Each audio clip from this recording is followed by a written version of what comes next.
주님께서 여러분과 함께 또한 사제의 영과 함께 마테오가 전한 거룩한 복음입니다. 주님 영광 받으소서. 그때 예수님께서 제자들에게 말씀하셨다. 노아 때처럼 사람의 아들의 재림도 그러할 것이다. 홍수 이전 시대의 사람들은 노아가 방주에 들어가는 날까지 먹고 마시고 장가들고 시집가고 하면서 홍수가 닥쳐 모두 휩쓸어 갈 때까지 아무것도 모르고 있었다. 사람의 아들의 재림도 그러할 것이다. 그때 두 사람이 들에 있으면 하나는 데려가고 하나는 버려둘 것이다. 두 여자가 맷돌질을 하고 있으면 하나는 데려가고 하나는 버려둘 것이다. 그러니 깨어 있어라. 너희의 주인이 어느 나라에 올지 너희가 모르기 때문이다. 이것을 명심하여라. 도둑이 밤 몇 시에 올지 집주인이 알면 깨어 있으면서 도둑이 자기 집을 뚫고 들어오도록 내버려 두지 않을 것이다. 그러니 너희도 준비하고 있어라. 너희가 생각하지도 않은 때에 사람의 아들이 올 것이기 때문이다. 주님의 말씀입니다. 그리스도님 찬미합니다.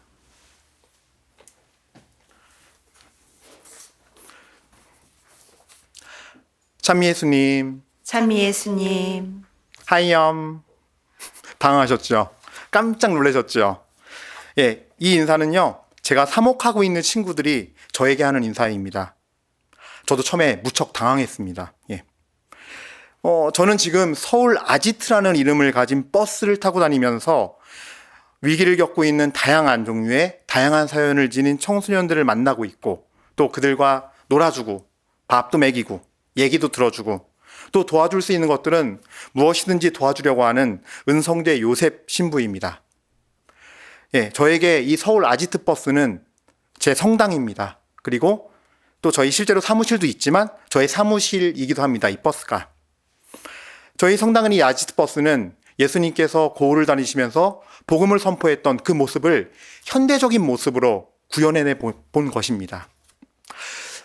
저희가 그러면은 제가 구체적인 얘기를 하나 할게요. 그냥 어떤 일을 하는지. 어느 날 늦은 밤 저희가 이제 현장에서 다 정리를 하고 퇴근하려고 하는데 저희 버스에 오던 친구인데 카톡이 왔어요. 약간 오타도 있지만 분명히 도와주세요라는 문맥이었고 어느 모텔 이름이 있었어요. 여자아이였어요.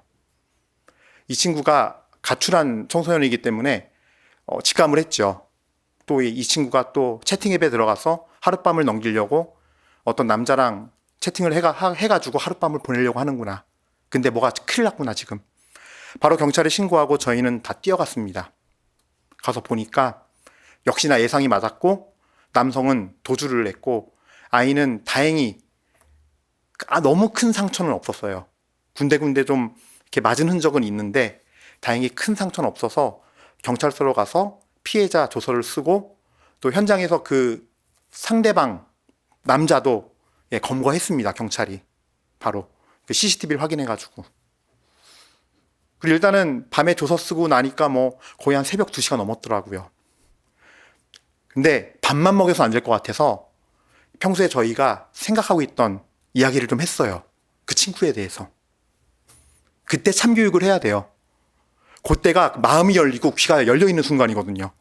얘가 놀래기도 했지만 그럴 때 어른이 어른 역할을 할 수 있는 가장 좋은 타이밍이라서 저희가 평소에 느꼈던 거를 따끔하게 얘기해주고 그러한 생활을 더 이상 하지 말 것을 강력히 권고했어요.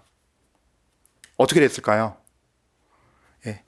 그 친구가 다시 부모님과 연락을 해서 어머니의 도움을 받아서 이제 월세 방을 얻고 자취를 하면서 지금은 일을 하고 지내고 있어요. 여전히 저희 버스 오면서 매월 중간중간 시간 날 때마다 찾아오면서 저희에게 소식을 전하고 인사를 하고 있죠. 예. 오늘 복음이 뭐죠? 오늘 복음 말씀 보면은 항상 깨어 준비하고 있어라 그랬죠. 주님께서 언제 오실지 모른다. 사실 이러한 청소년이 단순히 불쌍하고 돌봐야 할 사람이 아니라 저희 아지트에서는 이런 청소년이 바로 저희 예수님이에요. 우리에게 매 순간 갑자기 찾아오시는 예수님. 저희는 도와야 할 어른으로서 도와야 할 친구지만 또 동시에 마음 한 곳에는, 깊숙한 곳에는 항상 이분이 우리의 예수님이다라는 생각을 하고 있으면서 저희는 이 일을 하고 있습니다. 이제 조금 어떤 버스인지 감이 오시나요? 단순히 만나서 재미있게 얘들아 놀자 이것만 하는 게 아니에요. 예, 사회는 생각보다 무섭고 두려운 곳이잖아요. 그런 면이 있잖아요. 그런 여러 가지 어려움으로부터 보호해주고 지켜주는 역할도 하는 그런 버스입니다. 물론 많은 친구들이 사실은 어떤 다양한 어려움이 있는데 많은 친구들이 가정에서 사실은 많은 어려움을 겪어요. 부모님과의 관계, 부모님의 이혼, 그 뒤로 해체되는 가정 이런 것들을 겪으면서 정서적으로나 정신적으로 많은 고통을 호소하는 친구들이 있고 그런 걸 볼 때 제일 마음이 아프죠. 그게 가장 근본적인 문제이면 틀림이 없으니까요. 그래서 버스도 있지만 이렇게 좀 심하게 아프고 힘든 친구들은 저희가 사무실에 따로 상담실을 또 만들어 놨어요. 더 깊이 있게 면담하려면 아무래도 이렇게 그런 공간이 필요하더라고요. 예, 그래서 저희는 지금 버스와 더불어 이렇게 사무실에 상담실을 꾸며놓고 함께 그 친구들을 도와주고 있고 그 친구들 미래를 함께 동행하고 있습니다. 근데 이런 친구들에게 가장 필요한 게 뭘까요? 예, 다 아시겠지만 바로 그 한 단어, 예, 어른입니다. 어른. 제가 여러 가지 설명한 뭐 도움을 주고 이런 거 이전에 이 친구들은 어른을 원해요. 때론 친구 같고, 때론 선생님 같고, 때론 진짜 연인 같기도 하고, 또 내가 온전히 기대고 믿을 수 있고, 또 내가 잘못을 또 저지르고 또 사고 쳐도 부끄러운 마음에 다시 와도 정말 300년 된 떡갈나무처럼 딱 그 자리에 그대로 서서 왔어 라고 할 수 있는 그런 어른. 제 4년 동안의 경험은 그렇더라고요. 예. 제일 필요한 건 다 여러 가지 지원, 도움 이전에 어른이에요. 내가 언제든지 나를 안아줄 수 있을 것 같고 내 편이 되어줄 것 같은 그 어른. 네. 자, 한마디로 예수님 같은 존재지요. 결국은. 오늘은 특별히 대림 제1주일이라는 교회력의 새해 첫날입니다. 이날은 우리 역사에서 이미 맞이했던 예수님을 기다리는 날인가 동시에 또 앞으로 오실 그분을 기다리면서 자신의 삶을 돌아보고 예수님의 말씀과 가르침대로 얼마나 살려고 노력했는지 반성해보고 그리고 다시 새로운 마음으로 그렇게 살기를 희망하고 시작하는 날입니다. 그래서 우리는 다시 오실 예수님께 영원한 상급을 받기를 열망하면서 그분께서 보여주셨던 사랑과 나눔, 바로 선행과 자선, 그 삶을 살라고 다시금 초대하십니다. 오늘 예수님께서는 깨어 준비하라고 당부하시는데요.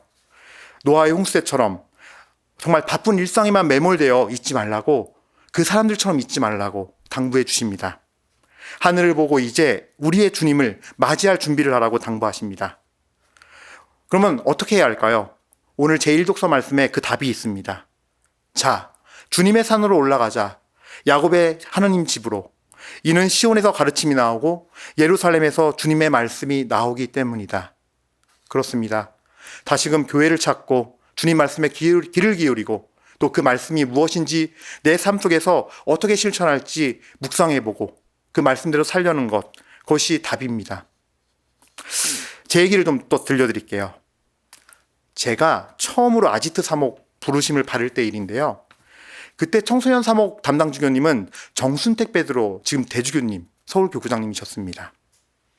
그때 2018년이었는데 저는 대학교 사목부에서 6년 4개월째 사목을 했고 이제는 더 이상 저 젊고 유능한 신부님에게 교회를 위해서 이 대학생 친구들을 사목하게 해야겠다 생각하고서 저는 허락하신다면 이제 다른 사목 임지로 옮길 수 있도록 허락해 주십시오라고 청을 드리러 갔습니다.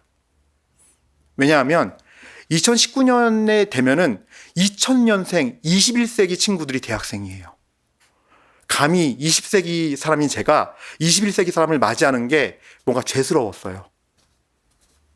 그런데 면담 때 정순택 대주교님께서는 뜻밖의 말씀을 하셨습니다. 이렇게 말씀하셨어요. 제가 예전부터 준비하던 게 있었는데 이 일을 은성재 신부님께서 맡아주셨으면 합니다. 신부님께서 대학교 사목하면서 학생들과 지내던 모습을 지켜봤는데 지금 우리 사회의 청소년 문제가 아주 심각하고 중요한 문제라 생각합니다. 그래서 버스를 한 대 사서 교황님 말씀대로 거리에 나가 청소년들을 만나 주십시오. 그리고 그 청소년들을 만나서 함께 해 주십시오. 그저 꼰대처럼 가르치려 들지 말고 훈계하고 혼내지 마시고 소리치지 마십시오. 옆에서 예수님이 그랬듯이 위로해주고 따뜻하게 함께 해주십시오. 라는 말씀이었습니다. 그 말씀을 들으면서 저는 그때 사실 떠오르는 게 있었어요. 저는 소위 군대를 2번 갔다 온 군종신부 출신입니다. 당시에 군대를 또 가는 게 너무 싫어서 정말 있는 원망 없는 원망을 다 하면서 갔어요. 그런데 주님께서 근데 면담 후에 명동상의 성당에 잠깐 갔어요. 앉아 있는데 주님께서 제 마음에 오셔서 이렇게 말씀하시는 것 같았어요. 요셉아, 너는 다시 그때 은성제로 갈래? 아니면 새롭게 마음을 먹고 이제 일어나 준비를 하고 성모님을 따라가 볼래? 할 말이 없었어요. 할 말이. 아유, 모르겠다. 그래. 처녀가 아들도 낳게 하시는 하나님인데 그 불가능한 게 없으신 분께서 뭐 어떻게든 도와주시겠지 뭐 하면서 성모님 한번 따라가 보자. 과거의 부끄러운 내 모습을 또 가지 말자 하고 저는 깨어나서 준비를 하게 되었습니다. 그리고 세월은 벌써 이렇게 3년 10개월이 흘렀습니다. 우리 모두가 대림 시기는 그렇게 다시 깨어나서 새롭게 마음을 먹고 주님께 가야 되는 시기가 아닌가 생각합니다. 사제 서품식 때 주교는 서품을 주면서 이런 말씀을 하십니다. 그리고 저도 서품식 때 이 말을 들었습니다. 주님께서 그대에게 좋은 일을 시작하셨으니 친히 그 일을 이루어 주실 것입니다. 죄 많고 부족한 저지만 주님 친히 이 아지트를 통해서 저의 사제의 길을 좀 더 완성시켜 주시리라 굳게 믿습니다.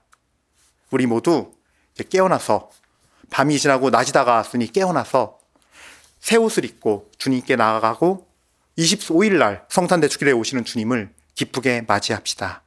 아멘.